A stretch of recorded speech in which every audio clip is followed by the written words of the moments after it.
Hello, everyone. I'm Karina. I'm one of the volunteers that helps with International Nature Drilling Week, and we're so happy that everyone's been enjoying the week so much. I do want to let you know that this is a volunteer run event, but there are costs, and so any donation that you are able to make, if you have the means, is much appreciated.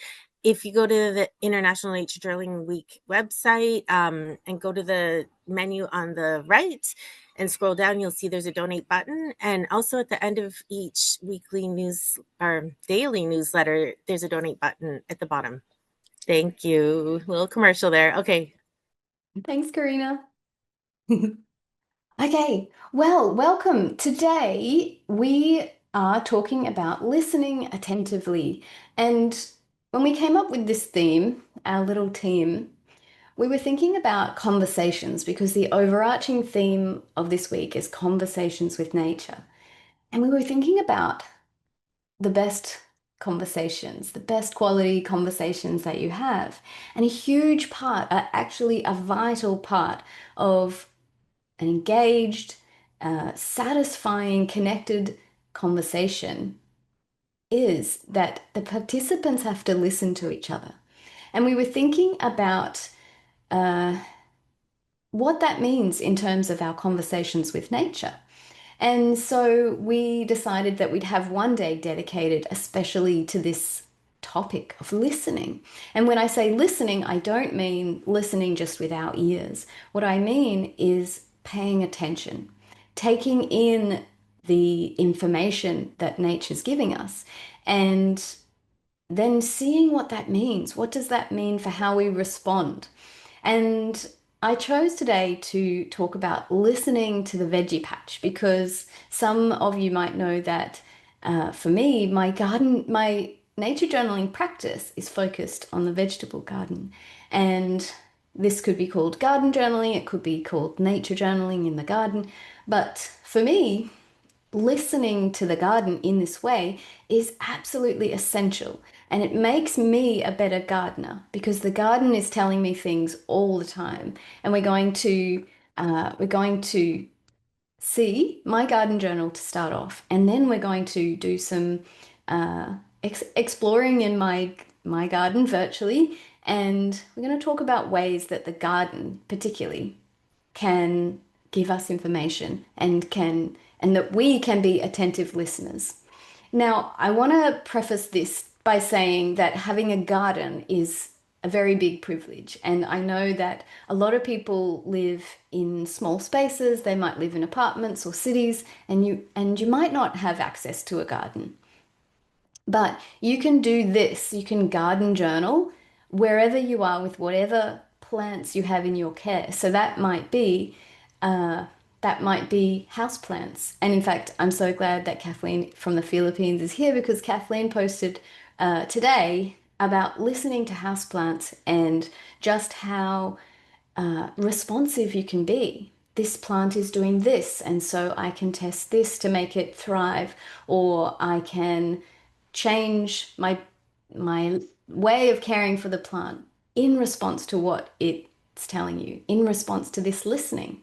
So we can do this with houseplants, we can do it with potted plants on the windowsill, we can even do it with microgreens on the kitchen bench, or anything that any plants that are in your care you can do this with. It's not just a vegetable garden. I'm lucky enough to have a big space to have a veggie garden. I live in a house with my whole family. There's 11 of us living here, so we have a bit of space and a veggie patch, and I'm going to show you it today. So I'm going to share my screen, and I'm going to first show you this is my garden journal. So I'm going to talk a little bit about, I'm going to go back. This is a year ago. Um, I'm going to put these faces at the top. Here we go. So when I'm garden journaling, what I'm doing is I am putting down whatever information the garden is telling me. So it might be things that are thriving, it might be things that are struggling. So here you can see that this lettuce was not doing well. What's happening to the lettuces, I ask? What species is this? The stems down the bottom here were all soggy and rotten. And it turns out I started to generate some questions. Is it too much water? Is the mulch too high? Is it in the wrong position? And one thing, actually, I'll show you in a minute, is that I have a little map for my garden beds. And so this gives me information. So again, I'm listening and learning. And so I write my questions there. Writing questions is really important because it it is again, it's about listening. And to put those questions down is to uh, is to show in on the pages of your journal that you're listening. I also put who's visiting, what's happening over here to this bush bean. I take notice of things that I'm harvesting. I take notice of things that are going right. I put my feelings in. Here I'm experiencing intense joy. And if you have plants in your care, you might feel this too. Um, I document here, I'm documenting the spiders. They love my garden. I'm documenting the varieties of things that I'm planting there. So as the month goes on, I'm keeping track of weather and temperature. This was a very cool wasp that I saw, and it was inserting eggs, I think, into this piece of wood with its long ovipositor, and some mites were crawling around on my garden journal. So this document becomes my conversation with the garden, and this is my way of listening attentively. This I did not know what this was. It was the craziest thing, all these little bobbles on stalks. And I love magnifying tools. This is the one I use most often. It's just oh, look at that. That's cool. Um, it is it magnifies the world by 5 times, and you can see so much. So here I am looking at this. What is it? And it turns out that it was actually one life stage of a slime mold. And then I went out another day and was utterly surprised by this big blob. I don't know if you've seen slime mold in the wild, but it's quite terrifying and amazing. And so all these things that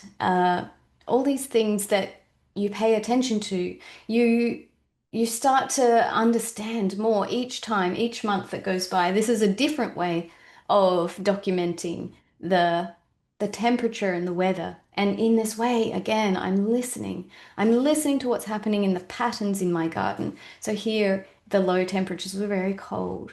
And then, look, as I go round the wheel, this is the high temperatures up here. And this beautiful way of documenting I got from an amazing nature journaler called Miriam Morrill, and she documents fire in her nature journal. So I borrowed this way of documenting, and it's a really lovely visual way of representing what's going on. So you can put down the seeds, what you're planting. This is a chart of all the seeds that I had bought from this one place, and when is a good time to plant them, and when I've planted them, how many I put in. And you can see I kind of abandoned this table halfway through, but the date they germinated and how many germinated, all this information is one way of paying close attention to the garden and learning what's helping, what's not helping. This is a lovely visitor that came by. And so this is a map of the garden. And I have these different beds, and each of them has different conditions. So I can use this map to help me write down and remember where I put things that I've planted and where and how they're responding to those conditions. So I'm going to skip through here. If we come across anything interesting, I will stop. This one I haven't inked in, but it was garden jobs this month. So um, pot on all seedlings, plant new seedlings, carrot beds, da da da da. And checklists in the garden are really great. A great way of uh, making sure you've done the jobs that you want to do. This is another kind of map, and I did it using a pH color chart. So these aren't the numbers of the beds; these are actually the pH of the different beds. And you can see this one was really high. This one was really different. And so, again, another way of listening. What's happening with the soil? What's happening right now with this bed and this bed as different to this bed? Paying close attention. Now, it was Karina who started me off on dahlias. This was my little dahlia bud coming out. I was very, very excited about that. You can document the soil visitors. You can document anything and everything that's happening in the garden. So I'm going to skip through. This is another workshop. So I'm going to start here on this page, and this I've replicated my bed system so that we can do this together and we can refer to it. But I want to um, show you a little snapshot of my garden. So this on the left, this photo is my garden, some of it, and I've got these raised beds. I'm going to point with this rather than my fingers. Uh, I've got these raised beds here. This is bed one, I think. Bed No, bed one is out of the shot, but this is two, three, and that's four. That is a native beehive. And so I just wanted for you to see that so you can know what I'm talking about. This is one of my favorite patches in the veggie garden, which is just wild nasturtiums absolutely everywhere. And they plant themselves each year. And I'm gonna maybe if we get time to do it, we can sketch some of these seeds.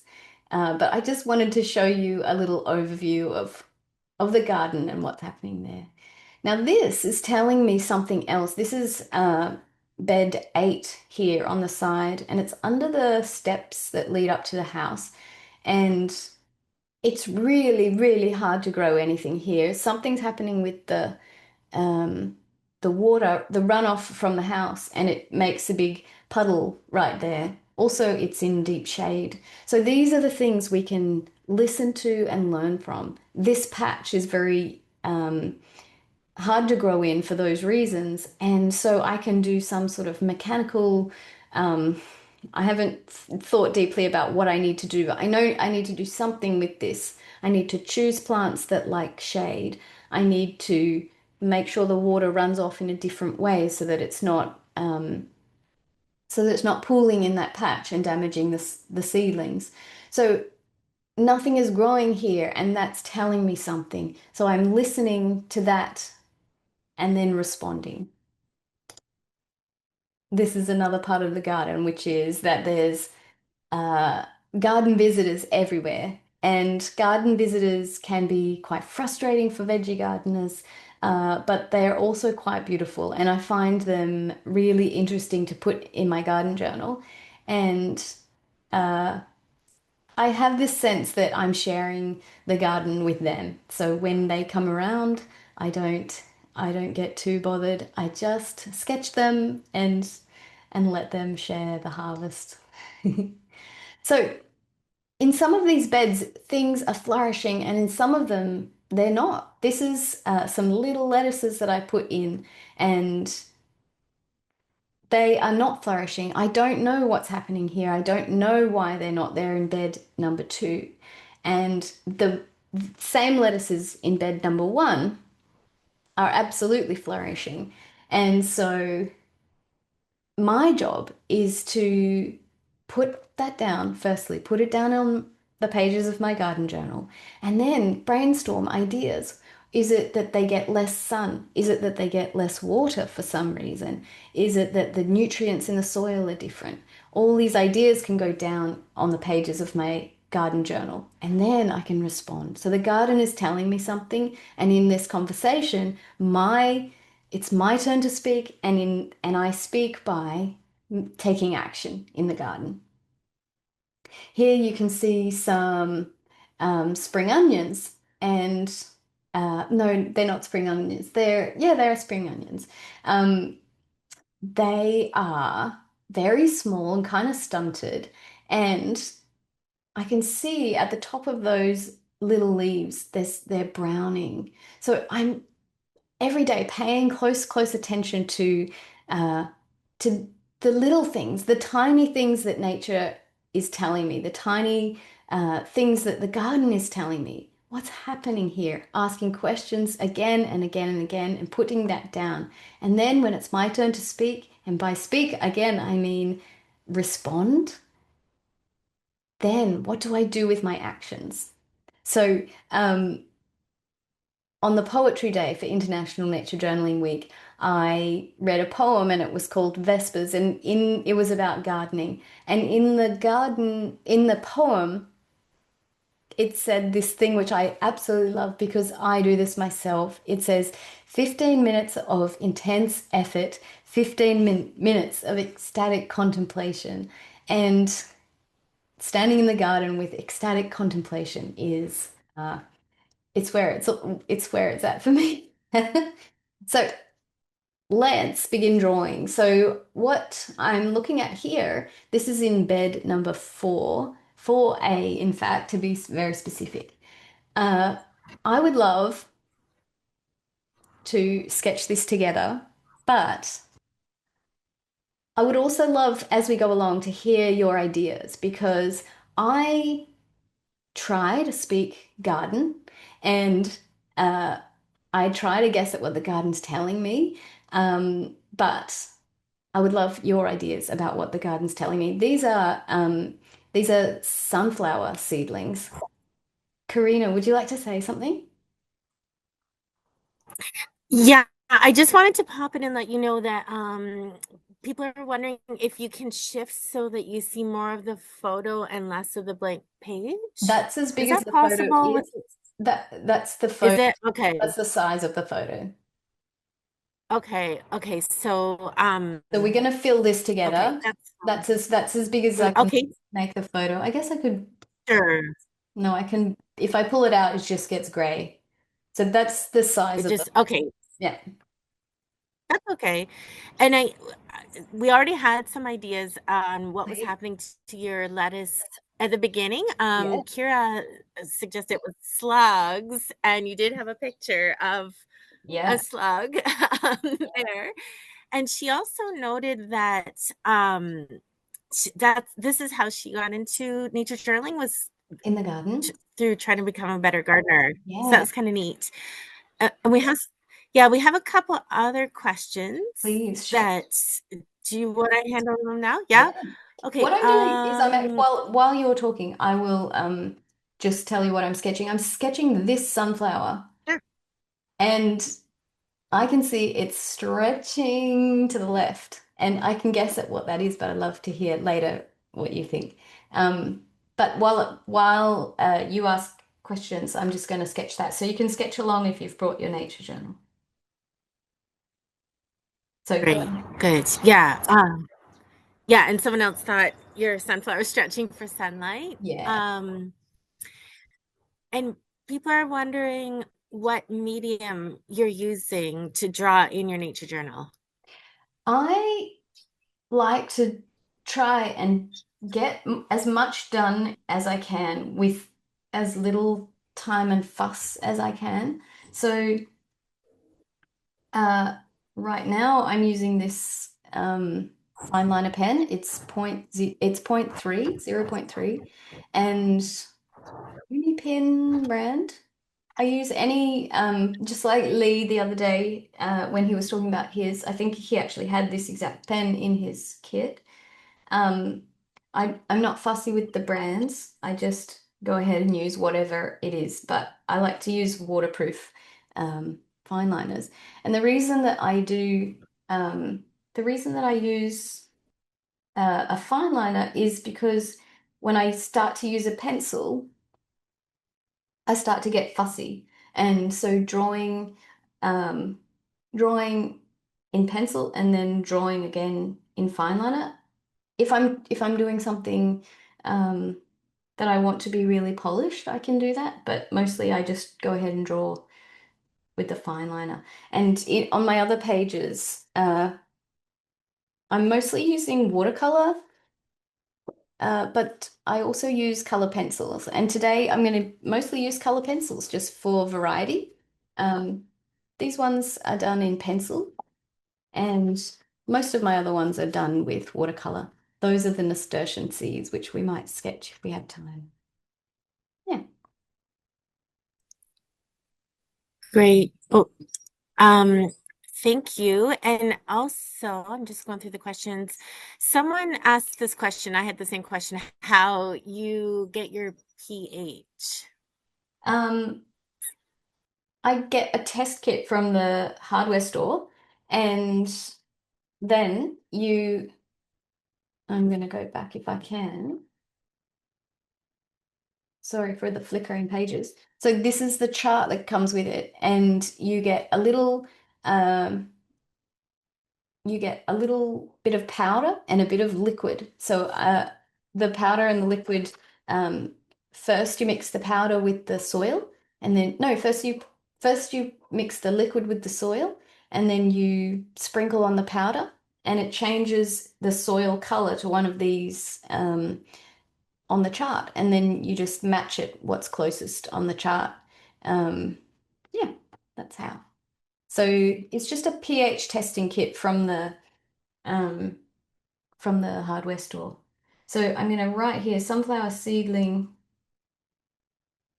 and I think you're right. That was my guess too, that it's reaching for the sun.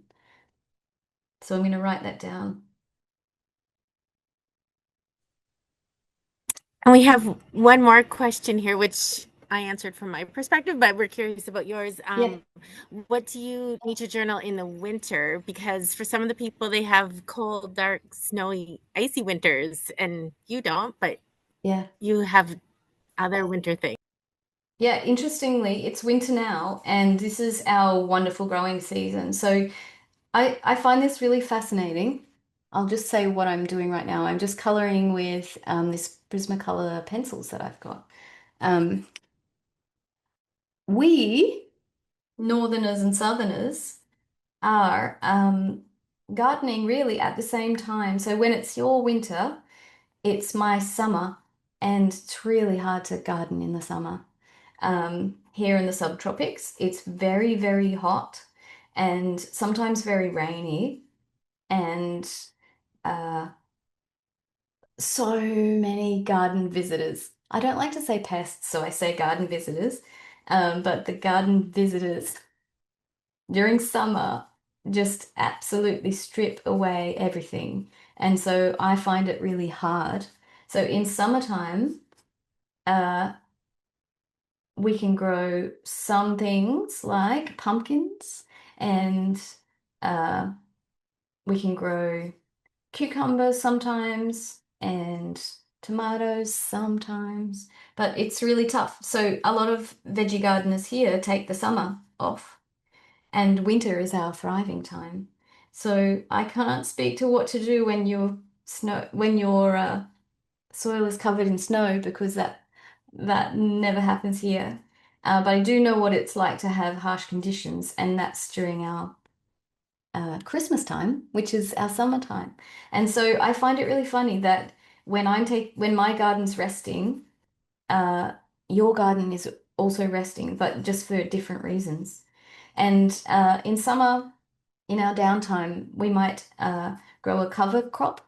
So we might grow something that fixes nitrogen in the soil, um, and just let it go. And then the garden visitors uh, are okay. So yeah, that's what we do at Christmas time when we're off swimming at the beach. Okay, so this is one thing that I'm listening to. I'm listening to this signal, and to me, the signal is how tall are they, and also the signal or this conversation, this attentive listening that I'm doing here with this particular plant. uh, I can see its position. Clearly, it needs more sun. And so when it's my turn to speak, like I said before, when it's my turn to respond, uh, I can change those conditions. We have a shade cloth that goes right over the top of the garden. And that's because in summertime, uh, it's just too sunny and it scorches the plants. They can't grow, they just get scorched. And so we have this big shade cloth. But I'm thinking now, having listened to these plants that are in bed for here at the back where the shade is, um, I'm listening attentively to that and I'm thinking maybe I'll take off the shade cloth for the winter. Now, these are some bok choy plants that I got from my local nursery, and uh, something really weird is happening. These are in bed 5. They get a lot of sun, but they're very close together, maybe too close together. But the ones in the top corner seem to be absolutely thriving, and then just inches away, there's this one titchy little one. I put them all in at the same time. And I have no idea why they're such different sizes. So let's sketch this together. And maybe if you have ideas, you could put them in the chat. Um, I don't know what I'm gonna do. I'm gonna start by doing the big clumps. I'm gonna do it, um, I'm gonna draw these big ones clustered together, and then I'm gonna draw um, the little titchy one at the side. So if you have an idea about what's going on here, let me know because they're getting a lot of sun. Maybe the big ones are shading the little one. I don't know. Let me know if you have any ideas. Beth, Bethan, we don't have any ideas on that right now, but someone is asking if you're using water soluble colored pencils. No, they're just regular Prismacolor. If I wet this, nothing happens. I love them. They're kind of waxy and really wonderful. I treated myself to a box that has 150. Um, and oh, if you know me, you know that I love color, and these ones are just so, so fun to work with. So a lot of people work with um, watercolor, watercolor pencils. And for me, I don't know, I just gravitate to watercolor as a medium, and then um, I haven't really got into watercolor pencils. Um, and I just got these regular pencils. So they're not water soluble. I love these bok choy with all the white veins coming down. I don't really know what I'm doing. I'm just going to draw a little um, kind of diagram of the size. And your documenting of your observations can be whatever you want it to be. It can be full color, you know, art piece, or it can be a little diagram. So for this one, I'm just going to draw a little diagram just to show the size difference of these.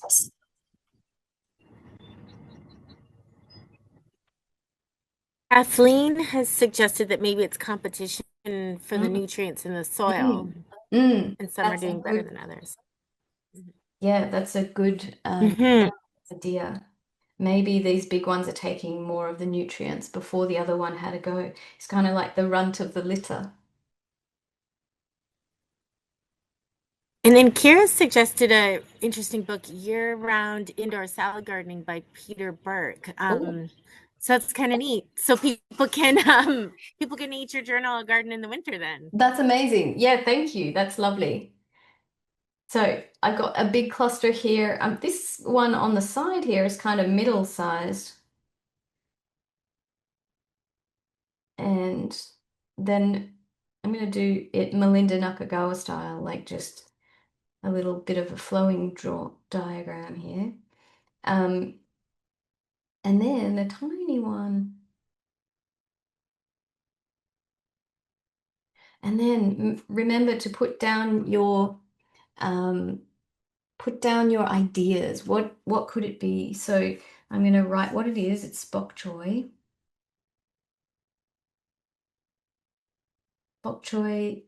um, in bed 5.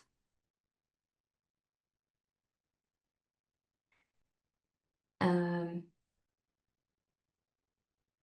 and then I'll just describe what it is. So a cluster of big ones.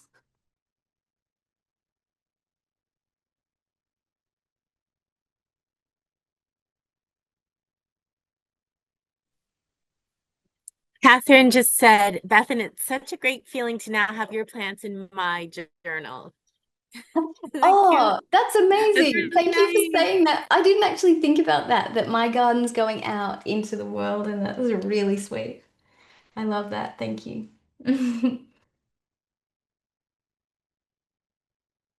So, there's a cluster of big, healthy heads here, and this one's a tiny one, and this is a middle size. It's like the three bears.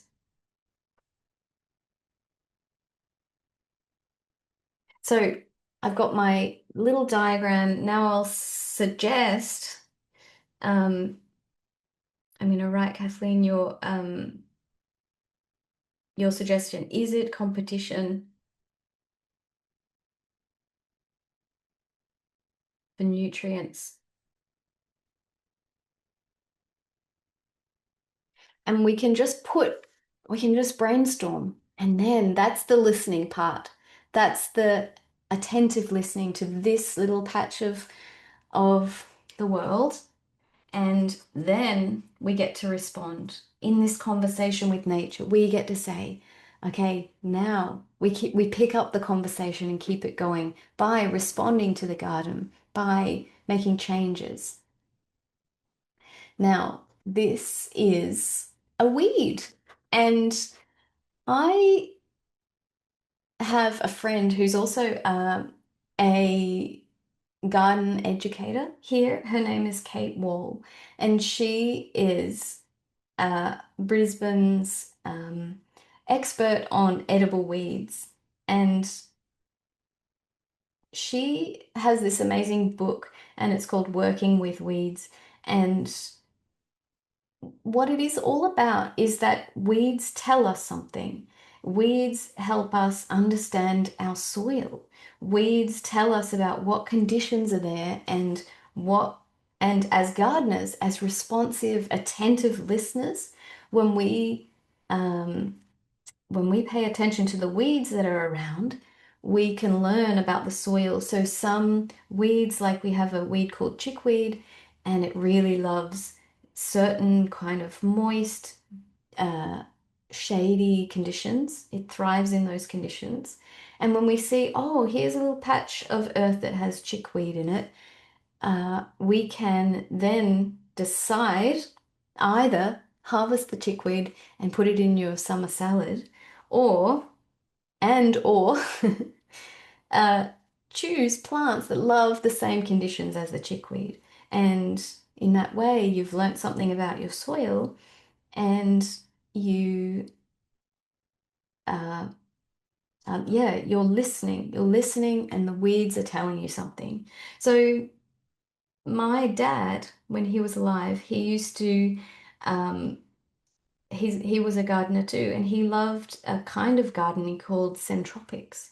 And centropics, I don't know a lot about it. Maybe you do, but as far as I could gather from all the things he told me, was that centropics wants to mimic nature, and they want to uh, never ever have a patch of earth that's uncovered.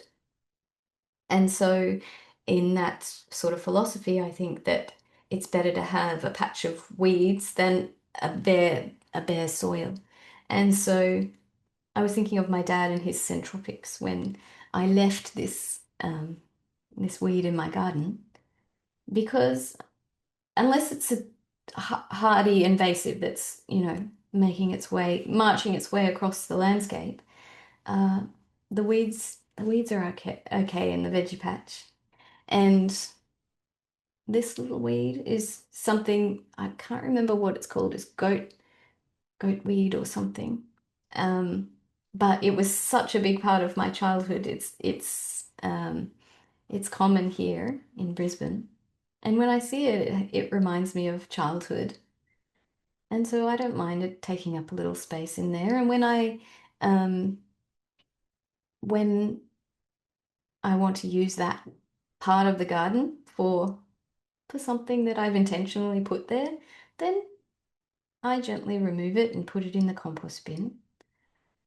So putting weeds in your garden journal can uh, can be really useful. It can be a way of, just like Kate Wall said, learning from them, working with them, and learning about your soil, and then yeah, responding. Okay, stepping up. It's my turn in this conversation, and I'm going to respond to this weed by nourishing my family with it in a in a salad, or choosing plants that mimic or like the same conditions as this weed.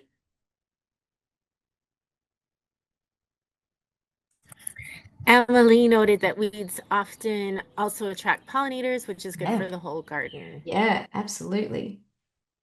Oh, I just love the And pollinator garden. Go on. oh, I was going to say, Cindy said that this is inspiring her to start a garden journal, that she's learning to contain her garden on her deck. And some other people agreed with that. Amazing. Yeah, container gardening is so good. You can do almost anything in a container. You can grow potatoes, you can grow zucchini, you can grow anything in a container, really. I've even got um, a mulberry tree. You can grow citrus in containers. There's pretty well nothing you can't do in a container garden. And yeah, keep a garden journal with your container garden. It's exactly the right thing to do. To listen, just to listen to the garden. I thought I was really smart and I gathered out all my pencils that I thought I needed, and I don't have this kind of peachy purple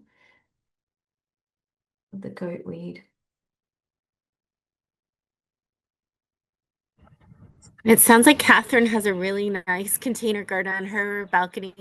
I mean, She said the parsley's exploding and the strawberries, and she planted one pot just for pollinators with what she's oh, calling bee seeds. amazing. Yeah, I love pollinators in the garden, and I deliberately dedicate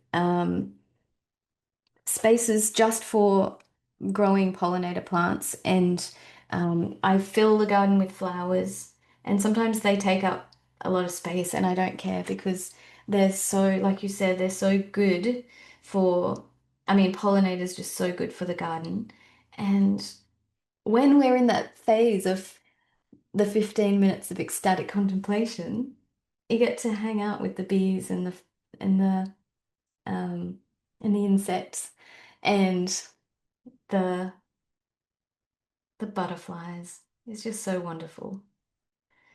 So I'm just adding a little bit of purple with my watercolor. This is my teensy tiny pocket palette from Art Toolkit. You've probably come across them before, but this is so wonderful because it's very, very small, so I can carry it wherever I go. So this is the end of my photos, but what I've got here is some, now I'm going to make this bigger. I've got some real life things. And I wanted to show you something because this is something I love to do in my garden journal um, is to is to draw and write about the different stages.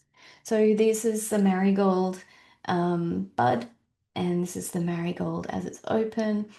This is it when it's all dried, and this is the seeds.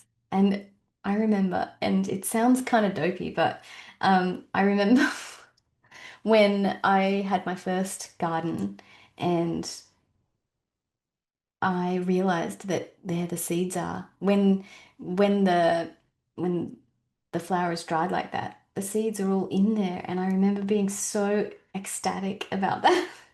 That a friend came over for dinner and I just ran out and said, "Look at this." And he said, "Yeah." You know, like he obviously knew that, but it was news to me. I was so ecstatic about it. Um, but I'm still ecstatic about it because it's so beautiful. So I'm gonna bring this down and I'm gonna nature journal quickly this like array of um the little life cycle of the marigold. So I'm gonna start with actually I'm gonna move these because they'll get in my way. I'm gonna start with this little bud. And this is something you can do with one particular uh, flower. You know, you could follow the flower's life cycle as it ages and go out each day and nature journal it. Or you can, like I've done here, just go to a plant and um, take off the different life stages. Or don't even take them off, just do it right there in the garden. I love to do uh, a lot of my garden journaling directly in the garden with my nature journal on my lap. And I have um, I have um, this little tiny kit that I was telling you about, and so I can do that. But I also really like, especially when because I have a young son and he uh, we spend a lot of time together, and so being out in the garden is a lovely thing to do, but it's not always possible for hours on end. And so sometimes I bring specimens inside, or I um, I take a photo. Taking photos and working in your garden journal at night or when you have a chance is completely valid thing to do. That is just as good as nature journaling, garden journaling with your journal on your lap. Um, so there's lots of different ways to do it, and there's there's no right or wrong way. So do it the way that works for you and your life and your family. Beth, and we have some comments and questions in the chat. Yeah, please. People have been offering suggestions of things to grow in containers, Yeah, amazing. which Do you is want to nice, see some of them? sharing knowledge. Yeah, zucchini, because otherwise it takes over, This is which true. can be true. Yeah. Yeah, and parsley is a great host Yeah. plant for black swallowtail Oh, butterflies I didn't and know that. probably others. Um, and then we have a question about the pigments that you put into your pocket palette. Yeah. Kira's looking for the best green that can give quick variations for garden plants. I don't have a green, in fact, which is ironic because I green is the color I use most, but I mix them. So here you can see um, this is like a what do you call it? Split primary palette. So I've got two yellows, a warm and a cool. I've got two blues, a warm and a cool, and I've got two reds, a warm and a cool. And that's the warm, that's the cool. And so I mix them all. These are just three convenience colors that I can't even remember what they are because I almost never use them. Oh, that's buff titanium. That, I have no idea. Let me see. Actually, that might be. Oh yeah, it is a green, but I rarely use it. It's um Caroline Green, I think it's called. I'll put it out there. There it is. It's a dark one. But mostly what I do, and I'll show you this quickly because it's actually really cool, um, is just mix my greens. So um, if you have no idea what I'm talking about, just look up split primary palette online and you'll find out uh, some info about it. Um, but it's really easy just to mix your greens. So I just mix any old green. Mostly, if it's a really vibrant green, so for example, I have some basil here.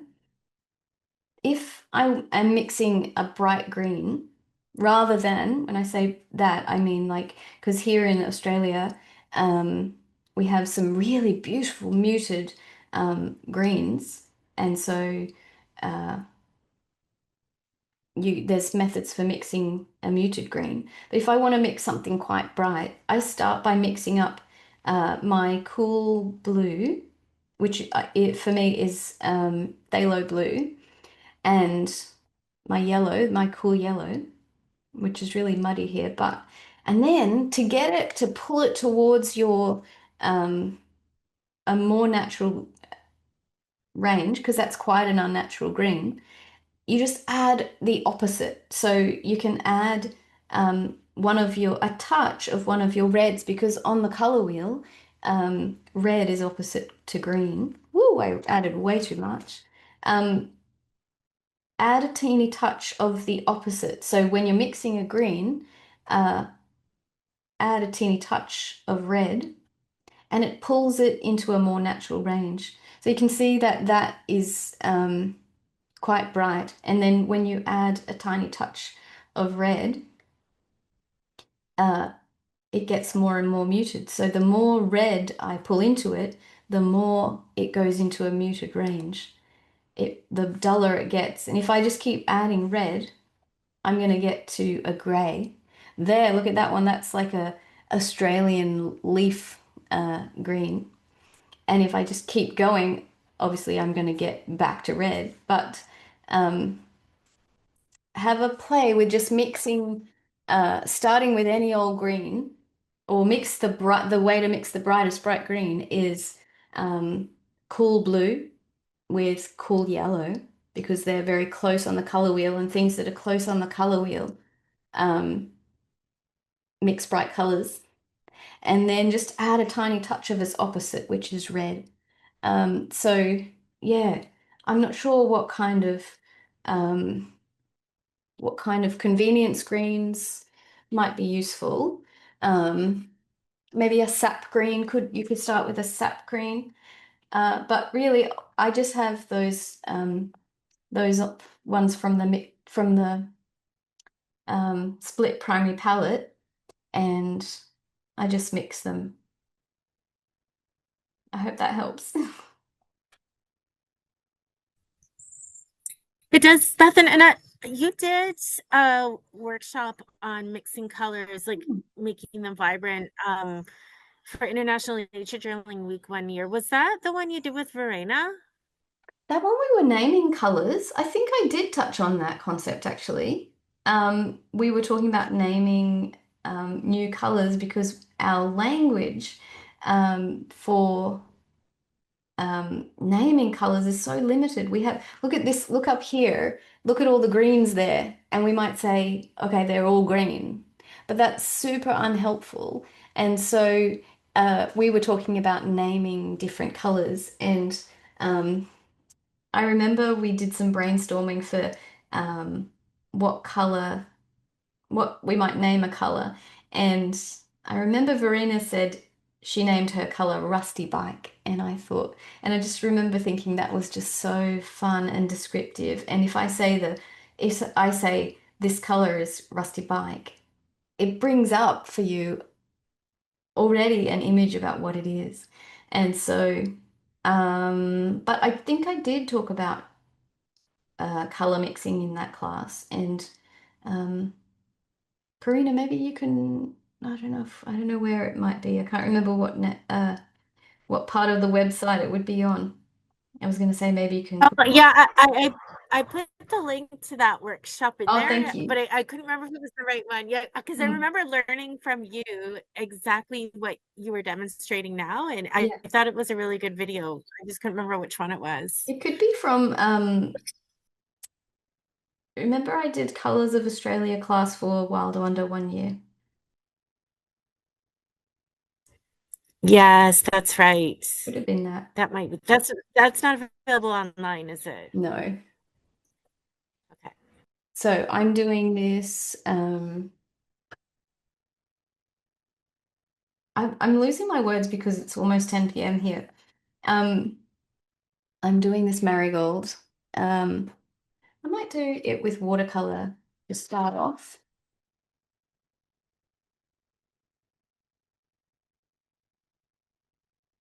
So I'm just mixing. Again, I don't have an orange. I'm just mixing with these colors from the split primary palette.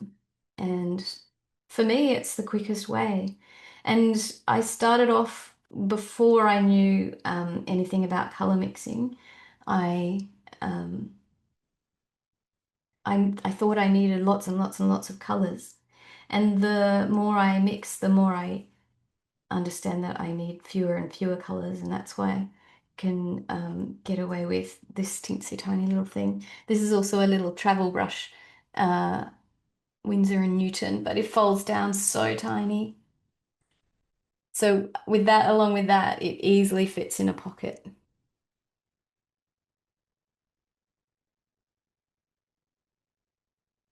I'd love to know what people's um, favorite tools are for garden journaling, if anyone's keen to share in the chat. Do you do it out in your garden? Do you do it inside?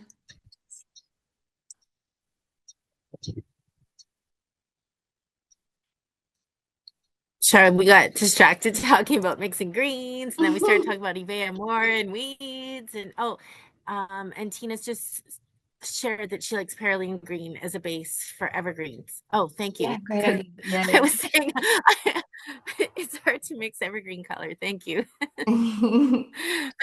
Sorry, you're asking people though Oh, to share how they garden journal. yeah, like do you do it on your knees in the garden? Do you do it from photos later on?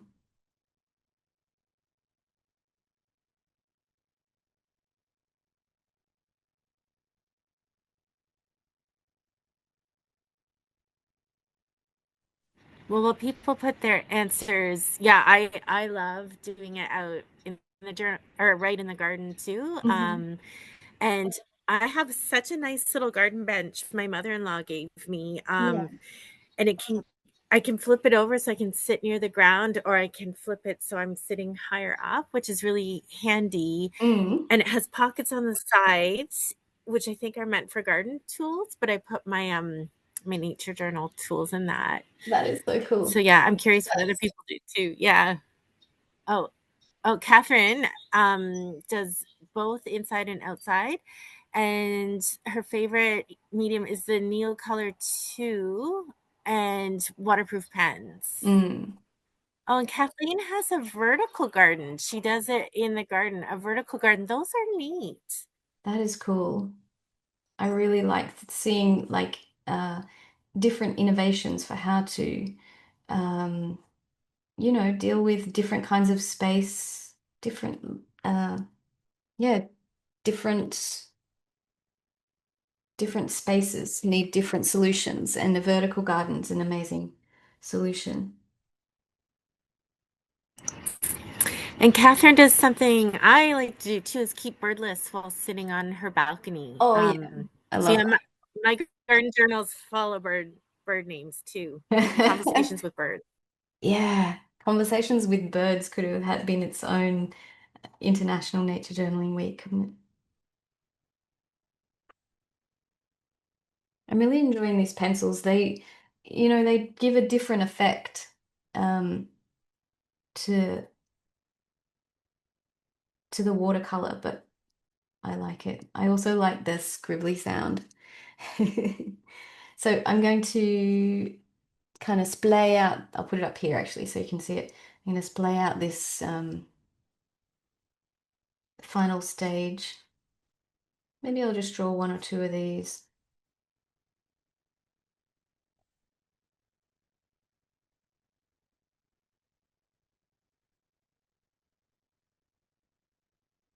Chose a weird color for that, but doesn't matter. I'm just I'm just sort of celebrating the life of this marigold. I'm going to go back here so you can draw right on top of your watercolor wash. I find this quite a nice pairing, the watercolor the and the pencil right over the top.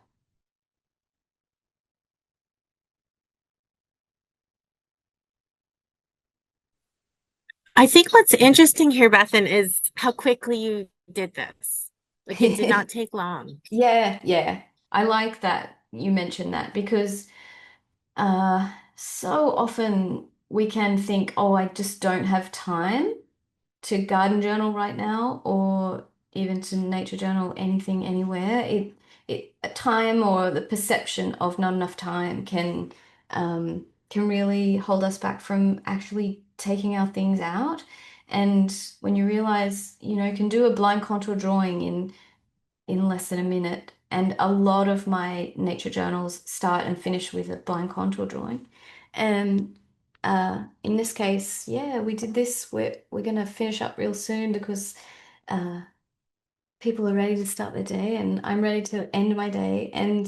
But we did this in 1 hour, and we've had a conversation with this little patch of my garden and with each other. And it doesn't take long. It really can take 5 or 10 minutes if you want to leave it at that. I'm not going to rummage in my pencil box, but I haven't chosen the right color for this yellow. Maybe I'll do it with my watercolors.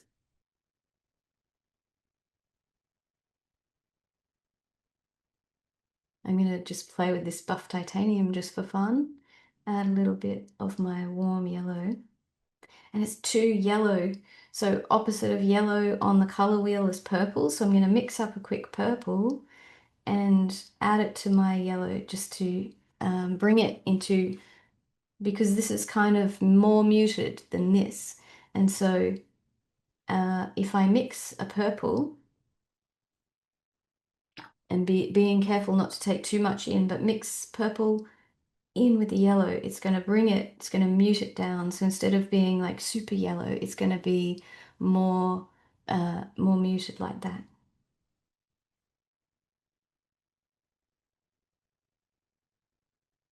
Add it to the little tops here. This is like the little tail of the seed. This bit, as far as I know, is the seed, and that's the like wispy tail. Maybe it's to help it travel.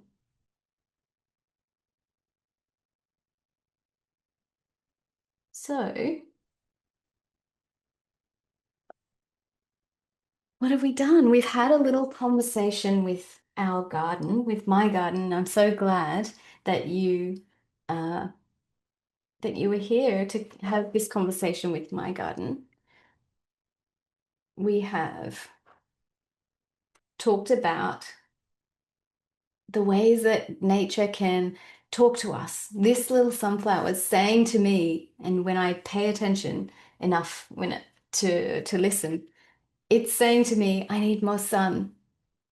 That's the guess that I guessed, and you guessed it as well. And so I think we can be pretty confident that that's what it's saying. So how can I, as its conversation partner, how can I take the next step?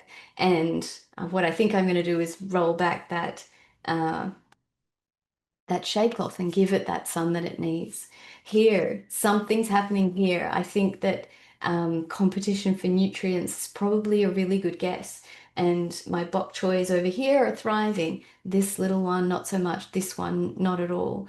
And just by listening in this way, just by listening to this little tiny piece of the world, which is mine to care for, and I feel so grateful for that, I can then respond. Maybe I need to give this one some food, some nutrients, and can add. Um, I always try to keep my garden as organic as possible. So there's organic fertilizers that I can put on this little one and see. And then again, the conversation continues because I uh, I listen and I respond and then I listen again. So when I take the shade cloth off, I'm listening. I'm attentively listening to what happens next. And so this sunflower seedling, when I take that shade cloth off, it is like a conversation because my conversation partner is this little sunflower and it's going to do something else. It's either going to fall down it's going to stand up. It's going to continue the conversation and I'm going to continue listening. So when I nourish this tiny little bok choy in whatever way, then the conversation continues and I will listen and respond. And we've done the weeds. Listening for weeds is a wonderful thing because they're telling you something. And even if they're taking up space in your garden, they can be edible or they can tell you something about the garden and you can respond.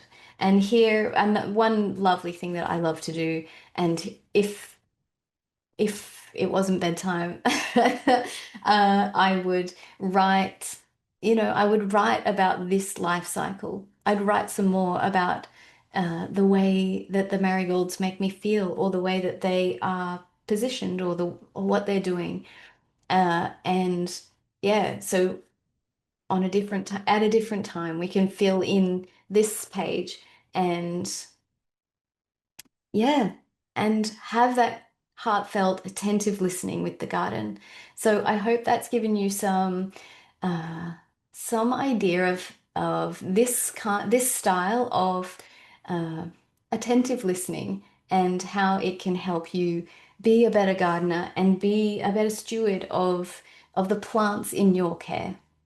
Karina, are there any questions to go on with before we finish up?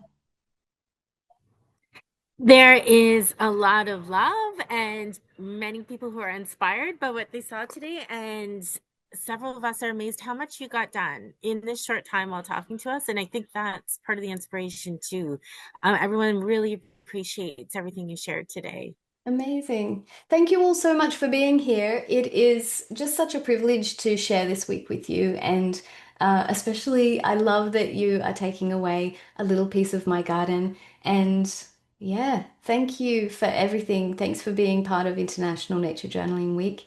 And thanks for coming along to this live session. There's before you go, I want to tell you that there's a few more really special sessions. We have one for um, sensing the world around us, and that's going to be with an amazing nature educator called Rebecca Rolnick.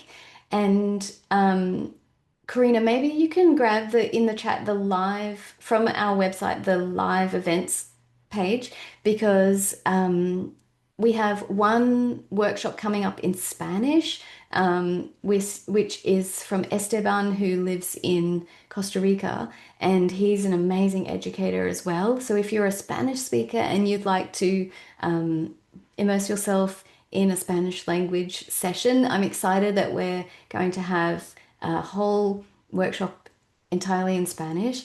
And at the very end, so for me, it will be the 8th, Sunday the 8th. For North America, it will be Saturday the 7th. We're going to speak with Claire Walker Leslie, and Claire has been nature journaling for 40 plus years, and she's written all the books about nature journaling. So I would love to have you there. That's going to be, in fact, 4 p.m. Pacific time, and for Claire it will be 7 p.m. Eastern time. And so, yeah, I hope to see you at one of those workshops. But again, thank you so much for this beautiful moment together, and I hope you have a lovely rest of the day or restful evening. Thank you so much. Thank you, Karina. Thank you, everyone. Bye now.